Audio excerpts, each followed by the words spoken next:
Hello students, welcome to ஃபர்கர் academy. நான் உங்கள் பாலா பேசுகிறேன். டிஎன்பிசி குரூப் 4 2024 ப்ரிப்பரேஷன் ஸ்ட்ராட்டஜி வந்து இந்த வீடியோவில் பார்ப்போம். இந்த வீடியோ வந்து முழுமையாக பார்த்துட்டு உங்களுக்கு எதாவது டவுட்ஸ்னால் வந்து கீழே கமெண்ட் பண்ணுங்கள். நான் கண்டிப்பாக வந்து ஆன்சர் வந்து சொல்கிறேன். இதற்கு முன்னாடி வந்து பார்த்தீங்கன்னா தமிழ் வந்து எப்படி இருக்கும்னா 6th to 12th வரைக்குள்ள தமிழ் புக்கை வந்து அட்டை டு அட்டை வந்து படிக்க வேண்டியிருக்கும். அதற்கப்புறம் வந்து அதில் என்ன ஒரு சட்ட சிக்கல் இருந்துச்சுன்னா புது புக்கிலேருந்து கேட்பானா, பழைய புக்கிலேருந்து கேட்பானா, சிறப்பு தமிழ்லேருந்து கேட்பானா அப்படின்ட்டு நிறைய கன்ஃபியூஷன்ஸ் இருந்துச்சு. அதற்கப்புறம் வந்து சிலபஸ் வந்து மாறினுச்சு. இப்போ சிலபஸ் மாறின பிறகு நமக்கு வந்து 2 எக்ஸாம் நடந்திருக்கு. குரூப் 4 இப்போ 2025 நடந்துச்சு. அண்ட் குரூப் 2 குரூப் டிஏ வந்து இப்போ 2025 நடந்திருக்கு. இந்த 2 எக்ஸாம் தான் வந்து இப்போ நமக்கு நியூ சிலபஸ் பேஸ்டு பண்ணி நடந்திருக்கு. ஸோ இப்போ நியூ சிலபஸ் பேஸ் பண்ணி நடந்த பிறகு நிறைய மாற்றங்கள் வந்து டிஎன்பிசி கொஸ்டின் பேப்பரில் நம்ம பார்க்க முடிகிறது. அப்போ நம்மளும் வந்து இன்னும் நிறைய மாற்றங்கள் பண்ணி படித்தால் மட்டும்தான் அடுத்த வருஷம் நடக்கக்கூடிய குரூப் 4 2026 சக்ஸஸ் பண்ண முடியும். அதற்கு தான் வந்து இந்த வீடியோ வந்து மெயினாக வந்திருக்கு. நிறைய பேருக்கு ஒரு டவுட் வரும், எப்போ ஃபஸ்ட்டு 2026 குரூப் 4 நடக்குமான்ட்டு ஒரு டவுட் வரும். மேக்ஸிமம் நடக்க வாய்ப்பு இருக்குது. எப்போ வரும்னு பார்த்தீங்கன்னா ஃபஸ்ட்டு எடுத்தோன்னே வராது. ஒரு ஜூலை ஆகஸ்ட்டில் நோட்டிஃபிகேஷன், நவம்பருக்குள்ளே எக்ஸாம் நடத்துவதற்கான வாய்ப்புகள் இருக்குது. கிட்டத்தட்ட 1 இயர் வந்து ப்ரிப்பரேஷன் பண்ணுவதற்கான டைம் வந்து இருக்குது. இந்த 1 இயர் அப்படிங்கிறது ஹவுஸ் ஒய்ஃபாக இருக்கட்டும், பார்ட் டைமாக ப்ரிப்பேர் பண்ணுறவங்களா இருக்கட்டும், நியூ ஸ்டூடெண்ட்ஸாக இருக்கட்டும், இவங்க எல்லாருக்கும் ரொம்ப யூஸ்ஃபுல்லாக இருக்கும். ஆல்ரெடி வந்து ஃபுல்லாக படித்து முடித்தவங்களுக்கு வேணால் கொஞ்சம் டயர்டாக இருக்கும், என்னடா திரும்பி 1 இயரா அப்படின்ட்டு. மற்ற எல்லாருக்குமே வந்து ரொம்ப யூஸ்ஃபுல்லாக இருக்கும். எவ்வளோ விஷயங்கள் படிக்க வேண்டியிருக்குன்னு நான் சொல்கிறேன். அதற்கப்புறம் வந்து நீங்கள் பாருங்கள், உங்களுக்கு வேகமாக நேரம் போயிடும். இப்போ வந்து அக்டோபர் வரப்போகுது, ஓகேவா? நாளைலேருந்து அக்டோபர், நவம்பர், டிசம்பர் வேகமாக போயிடும். டிசம்பரில் ஆனுவல் பிளானர் வந்துடும். ஜனவரினாலே உங்களுக்கு என்னது நியூ இயரு, பொங்கல் அப்படின்ட்டு அந்த ஜனவரி மாதம் முடிஞ்சிடும். பிப்ரவரியிலேருந்து கொஞ்ச நாள் எலெக்ஷன் ஆரம்பிச்சிடும். எலெக்ஷன் அப்படியே பரபரப்பாக இருக்கும். எலெக்ஷன் முடிஞ்சோன்னு நோட்டிஃபிகேஷன் வர மாதிரி இருக்கும். நோட்டிஃபிகேஷன் வந்துச்சுன்னா 90 நாள் எக்ஸாம் அப்படிங்கிறது இந்த ஃபார்மேட்டில் தான் வந்து இருக்கும், ஓகேவா? இதை வந்து நம்ம அண்டர்ஸ்டாண்ட் பண்ணிக்கணும். இதற்கு முன்னாடி தமிழில் வந்து நான் சொன்ன மாதிரி தான் நிறைய புக்ஸ் எல்லாம் படிக்க வேண்டியிருக்கு, அப்படி இப்படின்ட்டு இருக்கும். ஆனால் இதற்கு முன்னாடி உள்ள தமிழில் நம்ம வந்து எவ்வளோ போடலாம், இதற்கு முன்னாடினா இந்த 2 எக்ஸாமை தவிர்த்து அதற்கு முன்னாடி இருக்கும்போது பார்த்தீங்கன்னா தமிழில் 90க்கு மேலே 95, 100லாம் வந்து போட முடியும், ஓகேவா? இப்போ உள்ள தமிழில் வந்து எவ்வளோ கொஸ்டின்ஸ் வந்து போட முடியும் அப்படின்னு பார்த்தீங்கன்னா மேக்ஸிமம் வந்து பார்த்தீங்கன்னா ஒரு 60 to 70 இவ்வளோ கொஸ்டின்ஸ் தான், ஓகேவா? இந்த குரூப் 4 இருக்குல்ல, இந்த குரூப் 4லலாம் வந்து ஒரு 40 கொஸ்டின்ஸ் தான் புக்கில் இருந்து கேட்டிருந்தாங்க. மீதி எல்லா கொஸ்டின் ரொம்ப டஃப். இந்த 40 டஃப். இந்த 2A வந்து இதை கம்பேர் பண்ணும்போது இதுக்கு ஓரளவுக்கு ஈஸி. ஒரு 60 to 70 வந்து போடுற மாதிரி இருந்துச்சு. கொஞ்சம் இது இருந்தால் அதிக மார்க் போடுற மாதிரி இருந்துச்சு, ஓகேவா? இந்த மாதிரி தான் இருந்துச்சு. ஓகே, இப்போ தமிழ் வந்து எப்படி ப்ரிப்பேர் பண்ணணும் 2026 அப்படின்னு பார்த்தீங்கன்னா ஃபஸ்ட்டு வந்து பார்த்தீங்கன்னா உங்களுக்கு ஸ்கூல் புக். ஓகே, இப்போ நீங்கள் எல்லா ஸ்கூல் புக் வச்சுருக்கீங்கன்னா ஸ்கூல் புக், இல்லைன்னா ஏதாவது ஒரு அகாடமிக் புக்கு போதுமானது. ஏன்னா அவன் சிலபஸ் படி தான் வந்து நம்மகிட்ட கேள்வி கேட்குறான். நம்ம அதுக்கு ஸ்கூல் புக்கில் உள்ள எல்லாமே வந்து படிக்க வேண்டிய அவசியம் கிடையாது. ஸ்கூல் புக்காக இருந்தாலும் சிலபஸில் என்ன இருக்கோ அதை மட்டும் படித்தால் வந்து போதுமானது. அல்லது ஏதாவது ஒரு academic book, Buddha book, Santhoshmani book, JD அவங்களோட புக்கு, ஓகேவா? வேறு நிறைய புக்கு இருக்குது. உங்கள்கிட்ட எந்த அகாடமிக் புக் இருக்கோ அந்த ஒரு புக்கை வச்சுக்கோங்க. ஒரு புக் இருந்தால் உங்களுக்கு படிப்பதற்கு சுலபமாக இருக்கும். ஏன்னா ஸ்கூல் புக்ஸ் வந்து பார்த்திங்கன்னா உங்களுக்கு 6 to 12, 7, 14, 18 புக் வந்து பர்ச்சேஸ் பண்ணுற மாதிரி இருக்கும். நிறைய புக் கிடைக்காது, நிறைய பிரிண்ட் அவுட் பண்ணணும். அதேமே ஒரு புக்கில் உள்ள எல்லா தகவலையும் நம்ம படிக்க வேண்டிய அவசியம் கிடையாது. சிலபஸில் என்ன இருக்கோ அதை மட்டும் தான் படிக்க போகிறோம். ஸ்கூல் புக்ஸ் இருக்குது, நான் அதிலே படித்து ப்ரிப்பேர் பண்ணியிருக்கேன் அப்படிங்கிறவங்க ஸ்கூல் புக்கை வச்சு சிலபஸ் வைஸ் வந்து படிங்க. இல்லை நான் புதுசாக படிக்க போகிறேன் அப்படிங்கிறதவங்க வந்து இந்த அகாடமிக் புக்கை வாங்கிக்கோங்க. நீங்கள் ஸ்கூல் புக்ஸை வச்சுருந்தாலும் ஏதாவது ஒரு அகாடமிக் புக்கை கையில் வைத்துக்கொள்வது நல்லது. ஏன்னா அகாடமிக் புக்கை வச்சு ரிவிஷன் பண்ணுவதற்கு ரொம்ப ரொம்ப யூஸ்ஃபுல்லாக இருக்கும். ஏன்னா அகாடமிக் புக்குன்னு ஒன்று கிடையாது. ஸ்கூல் புக்ஸை வந்து கட் பண்ணி தொகுத்து உங்களுக்கு கொடுத்துருப்பாங்க, ஓகேவா? இப்போ இன எழுத்துக்கள்னா அது இன எழுத்துக்கள் எங்கெல்லாம் இருக்கோ அதெல்லாம் ஒரே இதாக கொடுத்துருப்பாங்க. அணி இலக்கணம்னா அணி இலக்கணத்தெல்லாம் ஒன்றா வந்து கொடுத்துருப்பாங்க. அகர வரிசையில் எங்கெல்லாம் இருக்கோ அதெல்லாம் வந்து ஒன்றா கொடுத்துருப்பாங்க. எக்ஸ்ட்ரா இதெல்லாம் வந்து கொடுத்துருப்பாங்க. ஸோ வந்து அந்த புக்ஸ் அப்படிங்கிறது ரொம்ப ரொம்ப முக்கியமான ஒரு விஷயம், அகாடமிக் புக் அப்படிங்கிறது, ஓகேவா? ஸ்கூல் புக் அல்லது அகாடமிக் இது வந்து ஃபஸ்ட்டு முக்கியம். இப்போ செகண்ட் பாயிண்ட் வந்து என்னென்னு ரொம்ப முக்கியமானதுன்னு பார்த்தீங்கன்னா, இப்போ நம்ம ஸ்கூல் புக்ஸ் இந்த அகாடமிக் புக்ஸ் அல்லது படிக்கணும்னா டெஸ்ட் அப்படிங்கிறது ரொம்ப முக்கியம், ஓகேவா? இனிமேல் வந்து ஓகே, இப்போ நம்ம டெஸ்ட்டு வந்து ரொம்ப முக்கியம். இந்த டெஸ்ட்டுன்னு சொன்னேன்னா நான் சொல்கிறேன். இப்போ இனிமேல் நம்ம வைக்கக்கூடிய டெஸ்ட் பேஜ் எப்படி இருக்குன்னா, இப்போ உதாரணத்திற்கு ஒரு தமிழ் ஒன்று கொடுக்குறோம்னா அதிலேருந்தே 100 கேள்வி வந்து எடுக்க மாட்டோம், ஓகேவா? இனிமேல் அப்படி தான் வைக்கணும். ஏன்னா நம்ம வந்து படித்தது ஃபுல்லாக அங்கே டிஎன்பிஎஸ்சி எக்ஸாமில் எதிர்பார்க்குறோம். ஆனால் அங்கே அப்படி வர மாட்டேங்குது. அப்போ நம்ம ஒரு வெக்ஸ் ஆகுறோம். ஆல்ரெடி வந்து நம்ம அந்த மாதிரியே ப்ரிப்பேர் பண்ணிட்டு போயிட்டோம்னா நமக்கு அங்கே போய் ஈஸியாக இருக்கும். ஸோ இனிமேல் டெஸ்ட் பேஜ் எப்படி இருக்குன்னா, ஒரு தமிழ் டாபிக் கொடுத்து 100 கொஸ்டின்னா 70 கொஸ்டின் வந்து படித்ததுலேருந்து வரும், மீதி 30 வந்து எங்கே இருந்துனாலும் வரும். நீங்கள் சும்மா கெஸ் பண்ணி போடணும். ஓகேவா? இதுதான் மேட்ரு. நீங்கள் எவ்வளோத்துக்கு உங்களுக்கு கெஸ் பண்ணி போட்டுறீங்க, அதில் எவ்வளோ மார்க் வருதோ அதை எடுக்கிறீங்க அப்படிங்கிறது மாதிரி இருக்கும். ஜிஎஸும் அந்த மாதிரி தான்.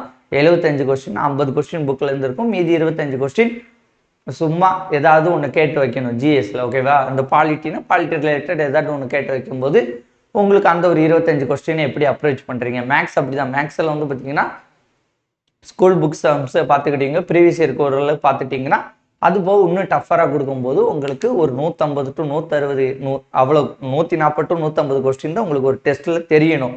அந்த மாதிரி தான் இனிமேல் நான் டெஸ்ட் பேஜ் வந்து உருவாக்க போகிறேன். ஓகேவா? அந்த மாதிரி இங்கே ஒரு 1 year நீங்கள் படிச்சுட்டு போனீங்கன்னா தான் உங்களுக்கு அங்கே போய் ஒரு எக்ஸாம் எழுதும்போது அவன் 200 கேள்வியில் நமக்கு அங்கே 200 கேள்விலாம் தெரிய மாட்டேங்குது. ஒரு 130 120 to 130 தான் தெரியுது. அதே ஃபார்மெட் இங்கே கொண்டு வந்துட்டோம்னா உங்களுக்கு இங்கேருந்து கொஞ்சம் ப்ராக்டிஸ் பண்ணி அந்த லக் ஃபேக்டர் அப்படின்ட்டு ஒன்று சொல்கிறோம்ல, இப்போ 120 to 130 கேள்வி தான் தெரிஞ்ச கேள்வி இருக்குது, மீதி 60 to 70 லக் ஃபேக்டருங்கிறத அந்த லக் ஃபேக்டரை வந்து உருவாக்க முடியும். எப்படி உருவாக்க முடியும்? ஆப்ஷன் எலிமினேஷன் மெத்தடை வச்சு உருவாக்க முடியும். இங்கே நிறைய ப்ராக்டிஸ் பண்ண உங்களுக்கு ஆட்டோமேட்டிக்காக அங்கே லக் ஃபேக்டர் அப்படிங்கிறது ஆப்ஷன் எலிமினேஷன் மெத்தட் வழியாக வந்து உங்களுக்கு மார்க்காக வந்து கிடைக்கும். ஓகேவா? இந்த டெஸ்ட் பேஜில் வரக்கூடிய டெஸ்ட் பேஜில் அப்படி தான் பண்ண போகிறோம். டெஸ்ட் பேட்சோடைய ஸ்கெடியூலு, டெஸ்ட் பேட்ஜ் அதெல்லாம் பற்றி நான் வந்து உங்களுக்கு பின்னாடி வந்து சொல்கிறேன். இன்றைக்கி வந்து நம்ம இதை பற்றி பார்ப்போம். இந்த 2026 குரூப் 4க்கு எப்படி ப்ரிப்பேர் பண்ணலாம் பார்ப்போம். தமிழுக்கு வந்து ஸ்கூல் புக் இருந்தால் school book okay, school book இல்லைனா ஏதாட்டும் ஒரு அகாடமிக் புக்கை வச்சு ரெஃபர் பண்ண வச்சுருங்க. டெஸ்ட்டுங்கிறது ரொம்ப ரொம்ப முக்கியம். ஓகே, இப்போ இந்த தமிழில் வந்து ஒரு எவ்வளவு கேள்விகள் நம்ம கேட்குறாங்கன்னு பார்த்தீங்கன்னா இந்த 60 to 70% கேள்விகள் வந்து வருது அப்படின்னு சொல்லியிருக்கோம். அப்போ மீதி கேள்விகள்லாம் வந்து எந்த ஏரியாலாம் கஷ்டமான ஏரியா அப்படிங்கிறத நான் உங்களுக்கு சொல்கிறேன்.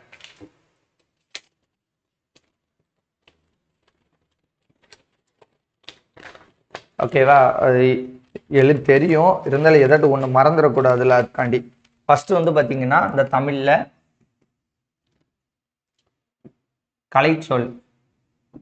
கலைச்சொல்லாம் வந்து பார்த்தீங்கன்னா எங்கே இருந்தனாலும் கேட்குறாங்க. அதுக்கு வந்து ஒரு 18 புக்கு இருக்குது. இந்த 18 புக்கெலாம் வந்து நம்மளால் படிக்கவே முடியாது. அந்த 18 புக்கில் வந்து நம்ம கலைச்சொற்களை படித்தா கலைச்சொற்கள் மட்டும்தான் படிக்க முடியாது. அதனால கலைச்சொற்கள்லாம் படிக்க முடியாது. சும்மா இந்த டெஸ்ட்டில் நீங்கள் கெஸ்ஸிங் பண்ணி போடுறத வச்சு இந்த கலைச்சொற்களில் நீங்கள் சும்மா போட்டு உங்களுக்கு மார்க் வந்தால் எப்படி எடுக்கலாம் அப்படிங்கிறது மாதிரி நம்ம பண்ணுவோம். ஸோ கலைச்சொற்களில் வந்து அந்த மாதிரி தான் மார்க் எடுக்க முடியும். ஸோ 18 புக்கெல்லாம் படிக்க முடியாது. ஒவ்வொரு புக்கும் 1000 பக்கம். அது டிக்ஷனரி புக்கு கிடையாது. அப்போ 1000 பக்கம்னா யோசிச்சு பாருங்கள், 18 புக்குன்னா 18,000 பக்கமாக 18,000 பக்கம்லாம் கலைச்சொற்கள் தாண்டி படிக்க முடியாது. அந்த கலைச்சொற்கள் அப்படிங்கிறத டஃப்பாக வந்து கேட்குறாங்க. அடுத்து வந்து பார்த்தீங்கன்னா பழமொழி. இந்த பழமொழிக்கு வந்து பார்த்தீங்கன்னா ஒரு புக் இருக்குது. இந்த ஒரு புக்கு வேணால் இதில் உள்ள இம்பார்ட்டன்ஸை மட்டும் நம்ம ரெஃபர் வந்து பண்ணிக்கலாம். ஓகேவா? அடுத்தது வந்து பார்த்தீங்கன்னா உங்களுக்கு இது ஓர் எழுத்து ஒரு மொழி. ஓகேவா? இந்த ஓர் எழுத்து ஒரு மொழி வந்து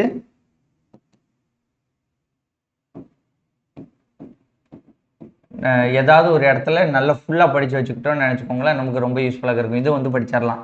இதற்கு பிறகு வந்து பார்த்தீங்கன்னா உங்களுக்கு மரபு தொடர்கள். இந்த பழமொழி மரபு தொடர்கள் இதெல்லாம் வந்து இம்பார்ட்டன்ட் உள்ளது, படிச்சுக்கலாம். ஏன்னா ஒரு புக்குங்கிறது சும்மா கிடையாது. அதேமாதிரி அவங்க அந்த புக்கிலேருந்தே தான் அடுத்த வாட்டி கேட்பாங்களா அப்படிங்கிறதும் தெரியாது. அதனால நம்ம இம்பார்ட்டன்ட் மட்டும் படிச்சுக்கலாம். அடுத்து இந்த சொல்லும் பொருளும்லாம் பார்த்தீங்கன்னா அவன் எதுனாலும் கேட்பான். அதனால ஓரளவுக்கு தான் புக்கில் உள்ள சொல்லும் பொருள் நல்லா படிச்சு வச்சுக்கணும். அதை வச்சு ஏதாவது க்ளூவில் வந்து அடிக்கிற மாதிரி வந்து பார்த்துக்கணும். இனிமேல் நம்மளோட டார்கெட் வந்து பழைய மாதிரி தமிழில் வந்து 90, 95, 100 இந்த மாதிரி நம்மளோட டார்கெட் வந்து இருக்கக்கூடாது. தமிழில் வந்து ஸ்கூல் புக்ஸ்லேருந்து கேட்கக்கூடிய கேள்வியே போடணும். ஓகேவா? அது 40% கேட்டாலும் சரி, 60% கேட்டாலும் சரி, 70% கேட்டாலும் சரி, ஸ்கூல் புக்ஸில் இருந்து அது ஸ்கூல் புக்ஸ்னாலும் அகாடமிக் புக்குனாலும் ஒன்று தான். அதை வந்து ஃபஸ்ட்டு ஞாபகம் வச்சுக்கோங்க. ஏன்னா ஸ்கூல் புக்கை கட் பண்ணி ஒரே புக்காக தொகுத்து கொடுக்குறது அகாடமிக் புக்கு, ரெண்டும் ஒன்று தான். ஸ்கூல் புக்னாலும் சரி அகாடமிக் புக்னாலும் சரி, இந்த புக்லேருந்து கேள்வி கேட்டால் அதெல்லாம் தப்பு பண்ணிடக்கூடாது. இப்போ ஒரு 65 கேள்விகள் வருதுன்னு வச்சுக்கோங்களேன், இந்த புக்கு பேஸ் பண்ணி, அப்படியே இல்லைனாலும் பேஸ் பண்ணி ஒரு 65 கேள்விகள் வருதுன்னா அந்த 65 கேள்விக்கு நமக்கு ஆன்சர் நல்லா போடத்தரணும். மீதி உள்ள ஒரு 35 கொஸ்டின்ஸ் இருக்கா, இந்த 35 கொஸ்டின்ஸ்க்கு தான் இந்த டெஸ்ட் மூலியமாக நம்ம குருட்டாம் போக்கில் போட்டு நம்ம லக் ஃபேக்டர் அதிகம் பண்ணி அங்கே போய் மார்க் எடுப்பதற்கு முடியும். ஓகேவா? சொல்வதற்கு சிரிப்பாக இருக்கும், இது என்னையா இது எக்ஸாமு அப்படின்னு தோணும். ஆனால் இப்படி தான் டிஎன்பிசி இருக்குது, இதுக்கு நம்ம அடாப்ட் பண்ணி படித்து தான் ஆகணும். ஸ்டூடெண்ட்ஸ் எல்லோரும் தயாராகிட்டாங்க. ஸோ இதில் டவுட் இருக்குதவங்க, இந்த மெத்தட்லாம் நமக்கு சரி வராதுன்னா நீங்கள் உங்கள் லைஃப்பை வந்து திங்க் பண்ணிக்கோங்க. டிஎன்பிசி தான் என் லைஃப்னா இந்த மெத்தடுக்குள்ளே நம்ம வரணும். ஏன்னா இப்போவே இப்படி இருக்குது, கண்டிப்பாக அடுத்த வருஷம்லாம் வந்து இதை விட கொஞ்சம் டஃப்பராக தான் இருக்கும். ஸ்கூல் புக்ஸ்லேருந்து கேட்கக்கூடிய கேள்விகள் குறையலாம், அதிகரிக்கலாம், ஈஸியாக இருக்கலாம், கஷ்டமாக இருக்கலாம், என்ன வேணாலும் நடக்கலாம். ஸோ 100% வந்து இதுதான் நடக்கும் அப்படிங்கிறதுக்கான அசூரன்ஸ் வந்து கொடுக்கவே முடியாது. ஓகேவா? அதனால் வந்து நீங்கள் அதை வந்து ஞாபகம் வச்சுக்கோங்க. எப்படினாலும் இருக்கட்டும், நான் என்னோடய முயற்சியை போட்டு வேலை வாங்க போகிறேங்கிறதவங்க டிஎன்பிசியை நம்பி படிக்கலாம், கண்டிப்பாக வந்து வேலை கிடைக்கும்.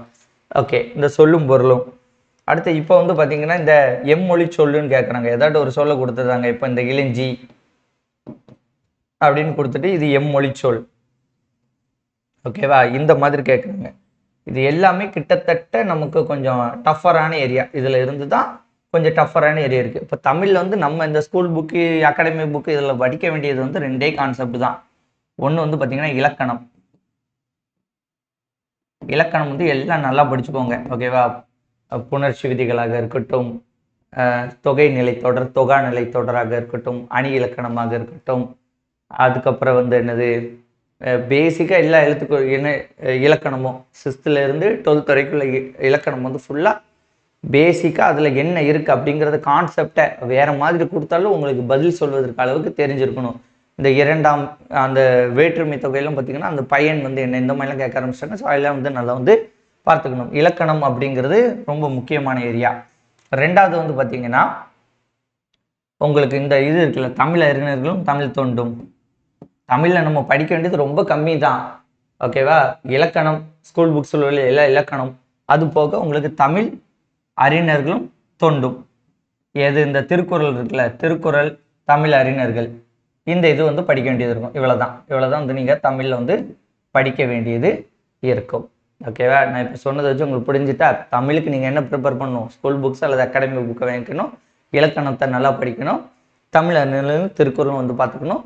இலக்கணம் போக அதில் இந்த இதெல்லாம் வரும்ல, சொல்லும் பொருளும், இந்த இந்த டாபிக்லாம் வரும். சொல்லும் பொருளும், கலை சொற்கள் அதில் வரும், பழமொழிகள் வரும், ஓர் எழுத்து ஒரு மொழி, மரபு தொடர், சொல், இது எம்மொழி சொல், இந்த மாதிரி புக்கு பின்னாடி உள்ள இந்த விஷயங்கள்லாம் படிச்சுக்கிட்டீங்கன்னா போதுமான. ஸ்கூல் புக்ஸ் எல்லாம் படிக்க வேண்டிய அவசியம் கிடையாது. அதான் அகாடமி புக்கில் தொகுத்து வந்து கொடுத்துருப்பாங்க. இதுதான் வந்து தமிழுக்கான ஸ்ட்ராட்டஜி. மேக்ஸ்லாம் வந்து பார்த்திங்கன்னா இதற்கு முன்னாடி வந்து எப்படி கேட்பாங்கன்னா, மேக்ஸிமம் வந்து எப்படி கேட்பாங்க, ஸ்கூல் புக்ஸில் உள்ள கணக்கு கேட்பாங்க, இல்லை ப்ரீவியஸ் இயர் கொஸ்டின் கேட்பாங்க, இல்லைனா அதை பேஸ் பண்ணி கேட்பாங்க. இப்போ வந்து இந்த 2 எக்ஸாமே பார்க்கும்போது எப்படின்னா, ஸ்கூல் புக்ஸ் வந்து கண்டிப்பாக படிக்கணும். மேக்ஸுக்கு வந்து பார்த்திங்கன்னா ஆனால் ஸ்கூல் புக் தான் பேசிக். ஸ்கூல் புக் படிக்கணும். அதற்கு பிறகு வந்து பார்த்திங்கன்னா உங்களுக்கு ப்ரீவியஸ் இயர் கொஸ்டின் வந்து பார்க்கணும். அதுக்கப்புறம் இந்த RS அகர்வால் புக்கில் உள்ள இம்பார்ட்டன்ட் கொஸ்டின்ஸ் வந்து பார்க்கணும். ஓகேவா? இதெல்லாம் பார்த்தீங்கன்னா தான் நீங்கள் மேக்ஸ் வந்து போட முடியும். ஏன்னா மேக்ஸ் வந்து முன்னால் ஆப்டிடியூட் மட்டும் இருந்துச்சு, நம்ம மார்க் வந்து எடுக்கிற மாதிரி இருந்துச்சு. இப்போ வந்து பார்த்திங்கன்னா ஆப்டிடியூட் அண்ட் மென்டல் எபிலிட்டின்ட்டு 2 இது இருக்குது. ஓகேவா? அப்போ வந்து கொஞ்சம் வெயிட்டேஜை மாற்றுறதுனால நமக்கு school books, previous year question, இந்த RS புக்கு இதில் உள்ள இம்பார்ட்டன்ஸான விஷயங்கள்லாம் படித்தால் மட்டும்தான் மேக்ஸில் கொஞ்சம் அதிகமான மதிப்பெண் வந்து எடுக்க முடியும். அதேமாதிரி இங்கே வந்து சொல்வதற்கு மறந்துட்டேன், இங்கே வந்து இந்த 2 ப்ளஸ் ப்ரீவியஸ் இயர் கொஸ்டின். ஓகேவா? இலக்கணம் படிச்சுக்கணும், தமிழ் இது படிச்சுக்கணும், ப்ரீவியஸ் இயர் கொஸ்டின் படிச்சுக்கணும். இந்த இது இருக்கா, இதெல்லாம் வந்து அவுட் ஆஃப் புக்கில் தான் கொஞ்சம் நிறைய இருக்கும். ஓகேவா? அந்த அவுட் ஆஃப் புக்கில் உள்ள இம்பார்ட்டன்ட் விஷயம் இதையும் வந்து தமிழில் சேர்த்துக்கோங்க. ஓகேவா? அவுட் ஆஃப் புக்கில் உள்ள இம்பார்ட்டன்ட் விஷயம். ஓகேவா? இதெல்லாம் வந்து படிச்சுக்கிட்டேன்னா தமிழுக்கு போதுமானது. மேக்ஸுக்கு வந்து school book, previous year question, RS Agarwal புக்குங்கிறத படிக்கணும். இதற்கு முன்னாடிலாம் GS அப்படிங்கிறது பார்த்தீங்கன்னா அதேமாதிரி இதை மார்க் சொல்லிடுறேன். இப்போ தமிழில் வந்து நமக்கு ஒரு 80 அந்த ரேஞ்சே நல்ல மார்க், மேக்ஸில் 20ங்கிறது வெரி குட் மார்க். அடுத்து ஜிஎஸ்லாம் இதுக்கு முன்னாடி குரூப் 4னா 10th வரைக்கும் தான் கேட்பான். 11th 12thலாம் வந்து நான் ஸ்டேட் ஃபஸ்ட்டு எடுக்க போகிறேன், டாப் 100 ரேங்க்கில் வரணும்னா தான் 11th 12thலாம் படிக்க சொல்லுவோம். இப்போ என்ன ஆகிட்டு, குரூப் 1நாலும் சரி, குரூப் 2நாலும் சரி, குரூப் 4நாலும் சரி, கிட்டத்தட்ட ஜிஎஸ்ங்கிறது காமன் மாதிரி ஆகிட்டு. ஓகேவா? எல்லாத்துக்குமே வந்து ஸ்கூல் புக்ஸை படிக்கணும். அதற்கு பிறகு வந்து பார்த்தீங்கன்னா டிகிரி ஸ்டாண்டர்ட் புக்கு வந்து படிக்கிற மாதிரி இருக்குது. அப்போ நீங்கள் ஜிஎஸ்க்கு வந்து என்ன பண்ணணும்னா ஸ்கூல் புக்ஸ் வந்து பார்த்தீங்கன்னா 6th to 12th வரைக்கும் உள்ளது. ஓகேவா? ஏன்னா இப்போ 11th 12th ஹிஸ்ட்ரி வந்து பெருசாக படிக்க மாட்டோம், அதை படிக்கணும். 11th 12th பாலிட்டி படிக்கணும். 11th 12th உள்ள ஜாகிரஃபியில் முக்கியமான ஏரியா அப்படின்ட்டு 11th 12th கொஞ்சம் அதிக முக்கியத்துவம் கொடுத்து படிக்கணும். ஓகே, அடுத்த previous year question. Previous year கொஸ்டின்லாம் முன்னால் டிகிரி ஸ்டாண்டர்ட் கொஸ்டின் வந்து நம்ம பார்க்க மாட்டோம். இனிமேல் வந்து நம்ம degree standard previous year question வந்து பார்க்கணும். ஏன்னா அதெல்லாம் பார்க்கும்போது தான் வந்து ஒன்றுமே தெரிலனாலும் எப்படி ஒரு கேள்விக்கு பதில் எடுக்கலாம் அப்படின்னு தெரியும். நான் ஒரு வீடியோ போட்டிருப்பேன், தெரியாத வினாக்களுக்கு விடையளிப்பது எப்படின்னு. கொஸ்டின் என்னன்னே தெரிலன்னா கூட அந்த 4 ஆப்ஷன் பொறுத்துக்க வச்சு ஆன்சர் எடுக்க முடியும். ஓகேவா, அதெல்லாம் எப்படின்னு சொல்லியிருப்போம், அந்த வீடியோ வந்து பாருங்கள். இப்போ அது உங்களுக்கு தெரியும், அது பாருங்கள். ஸோ அந்த மாதிரி ப்ராக்டிஸ் வந்து உடனேலாம் வராது. பல நாட்கள் 1 இயர் நீங்கள் இங்கே ப்ராக்டிஸ் பண்ணால் மட்டும்தான் உங்களுக்கு அந்த ஒரு ஃப்ளோ வரும், அங்கே போய் மார்க் வந்து எடுக்க முடியும். School books 6th to 12th previous year question வந்து ஃபுல்லு. ஓகேவா, எல்லாமே இந்த 10th level, ITI level, diploma லெவலாம் கிடையாது. ஒரு 40-50 கொஸ்டின் பேப்பரை பார்க்க வேண்டும். இதற்கு பிறகு வந்து பார்த்திங்கன்னா உங்களுக்கு டிகிரி ஸ்டாண்டர்ட் புக் இருக்குல்ல, அதில் வந்து ஒரு சில புக்கு ஓகே, எல்லாத்துக்கும் இது பண்ண வேண்டிய அவசியம் இல்லை, ஒரு சில இது. இப்போ இந்த புக்கு இருக்கா, இந்த இந்திய அரசியலமைப்புலலாம் உங்களுக்கு எதாவது டவுட் இருந்தால் இந்த பிரகதீஷ் பப்ளிகேஷனில் எஸ் சதீஷ்குமார்னு இந்த புக் உண்டு. ஓகேவா, இந்த புக்கு வந்து நல்லாயிருக்கும், எல்லா கண்டென்ட்டையும் வந்து எழுதி வச்சுருப்போம். இந்த புக் வந்து நீங்கள் பார்க்கலாம். இதே மாதிரி கா வெங்கடேசனுக்கு புக் இருக்குது. எதுக்கெல்லாம் டிகிரி ஸ்டாண்டர்ட் புக்கு எதுக்கெல்லாம் ரெஃபர் பண்ணலான்னா பாலிட்டி, ஓகேவா, பாலிட்டிக்கு, ஹிஸ்ட்ரி, ஐஎன்எம்மில் தான் நிறைய அந்த ஏரியாவிலேருந்து கேட்டிருக்கான். அது வந்து தமிழ்நாட்டு ஐஎன்எம்மும் கேட்குறான், இந்தியா லெவலில் ஐஎன்எம்மும் கேட்குறான். ஸோ 1 2 3 4 ஓகேவா. இந்த ஜாகிரஃபி, சயின்ஸு இந்த ரெண்டுக்கும் நமக்கு தேவையில்லை. யூனிட் 9 கூட குரூப் 4 லெவலுக்கு வந்து இந்த வெளியே ரொம்ப படிக்க வேண்டியதில்லை, குரூப் 2க்கு வந்து படிச்சுக்கலாம். அது ஃபுல்லாமே உங்களுக்கு திட்டங்கள் தானே. இது போக வந்து பார்த்திங்கன்னா ஸ்டேட்டு அண்ட் சென்ட்ரல் கவர்மெண்ட் இதோட ஸ்கீம்ஸு இதை ஃபுல்லாக படிக்கணும். ஓகேவா, ஸோ இதான் வந்து ஒரு ஸ்ட்ரக்சர். ஸோ குரூப் 4 2026க்கு வந்து ப்ரிப்பேர் பண்ணணும்னா நீங்கள் இந்த மெத்தடாலஜியில் தான் வந்து ப்ரிப்பேர் வந்து பண்ண வேண்டும். ஓகேவா, அதேமாதிரி இன்னொன்று வந்து சொல்கிறேன். இப்போ வந்து பார்த்திங்கன்னா காம்படிஷன் வந்து செம காம்படிஷனில் இருக்குது. இந்த காம்படிஷனுக்கு வந்து பார்த்திங்கன்னா நீங்கள் ஹார்ட் ஒர்க் பண்ணணும், ஸ்மார்ட் ஒர்க் பண்ணணும். ஓகேவா, ஹார்ட் ஒர்க்குன்னு என்ன, நிறைய படிக்க வேண்டியது இருக்கும். ஸ்மார்ட் ஒர்க்குன்னு என்ன, ப்ரீவியஸ் இயர் கொஸ்டினை போட்டு பார்க்கணும். ஆப்ஷன் எலிமினேஷன் மெத்தடை உருவாக்கணும். இப்போ உங்களுக்கு 4 ஆப்ஷன் இருக்குது, ABCDன்னு இருக்குது. ஓகேவா, இந்த 4 ஆப்ஷனில் நீங்கள் உங்களுக்கு கொஸ்டினே தெரியாது. ஏன்னா இப்போலாம் டிஎன்பிஎஸ்சியில் கொஸ்டினே தெரிய மாட்டேங்குது. படிக்கிறீங்க, ஏதாவது ஒரு க்ளூ இருக்குது. ஓகேவா, ஒரு க்ளூ இருக்குது, இல்லைன்னா 0 க்ளூவாக இருந்தாலும் நீங்கள் இங்கே ப்ராக்டிஸ் பண்ண லக் ஃபேக்டர் தான். ஆப்ஷன் எலிமினேஷன் பண்ணி எப்படி லக் ஃபேக்டரை கொண்டு வராங்கிறது தான். ஸோ எப்போ எந்த ஆப்ஷன் வருது, பி வருதா, சி வருதா, இங்கே ப்ராக்டிஸ் பண்ண அங்கே உங்களுக்கு இருக்கும். ரொம்ப முக்கியமான ஒரு 2 விஷயத்தை நான் சொல்ல மறந்துட்டேன். ஃபஸ்ட்டு வந்து என்னென்னா கேர்ஃபுல்லாக கொஸ்டினை படிக்கணும், கேர்ஃபுல்லாக கொஸ்டினை ரீடிங் பண்ணணும். ஏன் நான் சொல்கிறேன்னா, இப்போ வந்து உங்களுக்கு ஒரு கொஸ்டினில் எப்படி இருக்குன்னா தமிழில் பிழையான பிழையற்றன்னு இருக்குது, உயர்தினியாக அக்ரினியாக இருக்குது, பொருந்தாத பொருத்தமான,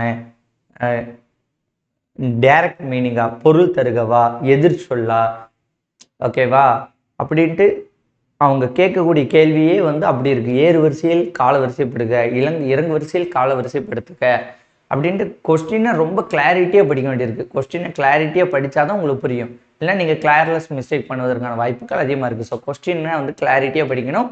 ஸோ அந்த மாதிரி டெஸ்ட் பேட்ச் வந்து உருவாக்கணும். ஓகே, நான் உருவாக்கிடுவேன், இது ஒன்றும் பிரச்சனை இல்லை. நீங்கள் அதுமாதிரி டெஸ்ட் போட்டு பார்த்தீங்கன்னா உங்களுக்கு ஈஸியாக இருக்கும். ரெண்டாவது வந்து பார்த்தீங்கன்னா டைம் மேனேஜ்மெண்ட்.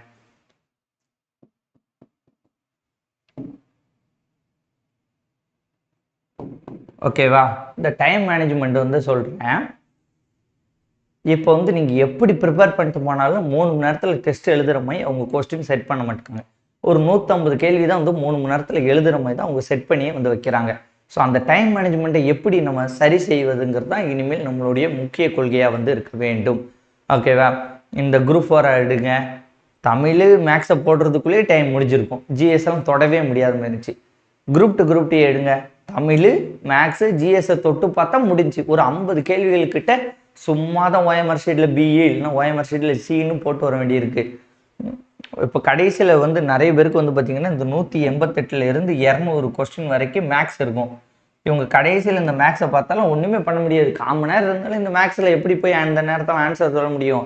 அங்கே உட்காந்துக்கிட்டு இன்விஜிலேட்டர் என்ன சொல்கிறாங்க, வார்னிங் பெல் அடிச்சிடும், 12:20க்கு வார்னிங் பெல் அடிக்கும், நீங்கள் வேகமாக முடிங்க, ஏம்மா கையெழுத்தை போட்டியா, ஏம்மா இங்கே இதை வச்சியா, தம்பு இம்ப்ரெஷனை வச்சு எங்கே கையெழுத்தை போட்டியா, அங்கே ஆமாம் கொடுத்தியா. அவங்களுக்கு 12:30 அவங்க சீட்டை பிடுங்குறதுல இருக்காங்க. அப்போ 12:20 வரைக்கும் தான் நமக்கு டைமு. அந்த 10 நிமிஷத்துல வந்து அவன் ப்ரெஷர் கொடுத்துக்கிட்டே இருப்பான். ஏன் முடிச்சியா முடிக்கலையா, நீ முடிக்கலன்னா எண்ணி போடு, 10 கொஸ்டின் முடிக்கலைன்னா அதில் எண்ணணும், 10 கொஸ்டின் முடிக்கலன்னு எண்ணி அதில் போட்டு இது பண்ணு அப்படின்ட்டு அந்த ப்ரெஷர் போயிடுது. ஸோ அந்த கடைசி நேரத்துலலாம் இந்த மேக்ஸ் அப்படிங்கிறது வாய்ப்பில்லை. என்னை பொறுத்த வரைக்கும் அந்த 12:20க்குள்ளே நம்ம என்ன முடிக்கிறோமோ அவ்வளோதான். ஏன்னா அதற்கு இப்போ டிஎன்பிசி என்ன பண்ணால் 12:30க்கு முடித்த பிறகு எல்லாத்தையும் செக் பண்ணி வாங்குவதற்கு ஒரு 5 மினிட்ஸ் அப்படிங்கிறது டைம் கொடுக்கும். 12:30 ஸ்டாப் ரைட்டிங்னு சொல்லிட்டு அதுக்கடுத்து ஒவ்வொரு ஓஎம்ஆர் ஷீட்டியாக ஓகே எல்லாம் கரெக்டாக இருக்கா ஓகேன்னு செக் பண்ணிட்டு வாங்க. ஒரு 5 மினிட்ஸ் கொடுத்தா நல்லாயிருக்கும். இல்லைன்னா இவங்க 12:20க்கே ஆரம்பிச்சிருந்தாங்க. ஓஎம்ஆர் ஷீட்டை தா எழுதக்கூடாது வைக்கக்கூடாதுன்ட்டு ஒரு இரிட்டேட்டிங்காக தான் இருக்குது. ஓகேவா? அது வந்து ஒவ்வொரு சரி ரைட்டு, அது ஒரு தனி பிரச்சனை, அது விடுவோம். ஸோ டைம் மேனேஜ்மெண்ட்டுங்கிறது இப்போ ரொம்ப டிஃபிகல்ட்டாக இருக்குது. ஸோ இங்கே வந்து ஒரு டெஸ்ட்டை வந்து நீங்கள் ஒரு 2 மணி நேரம் 2.25 மணி நேரம் 2.5 மணி நேரத்தில் போட்டால் தான் அங்கே போய் உங்களுக்கு 3 மணி நேரத்துலங்கிறத முடிக்க முடியுங்கிறத ஞாபகம் வச்சுக்கோங்க. இப்போ உங்களுக்கு நான் சொன்ன விஷயம்லாம் புரிஞ்சிருக்கும் அப்படின்ட்டு நான் நம்புகிறேன். ஓகேவா? தமிழ் எப்படி ப்ரிப்பேர் பண்ணணும், ஸ்கூல் புக்ஸ் அல்லது academic book, previous year question, out of book சோர்ஸில் கொஞ்சம் படிக்கணும்.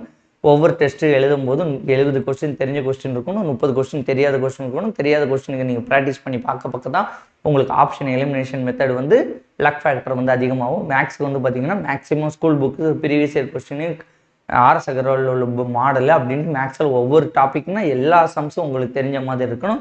ஜிஎஸை பொறுத்த வரைக்கும் கிட்டத்தட்ட 150 to 200 பாடங்கள் கிட்ட ஜிஎஸ் இருக்குது. அப்போ அவ்வளோ பாடத்தையும் படிக்கணும். அது போக அகாடமிக் புக் அப்படிங்கிறத கொஞ்சம் ரெஃபர் வந்து பண்ணணும். இதற்கெல்லாம் வந்து நீங்கள் டெஸ்ட் போட்டு பார்க்கணும். இந்த 3 விஷயங்கள் இருக்குது. இது போக நீங்கள் டைம் மேனேஜ் பண்ணணும். இதில் ரொம்ப முக்கியமான கன்சிஸ்டன்சி அப்படிங்கிறது. இப்போ தீபாவளி வரும், தீபாவளியை கொண்டாடிட்டு நவம்பரில் ஸ்டார்ட் பண்ணுவோம். நவம்பர் படிச்சுக்கிட்டு இருப்போம்.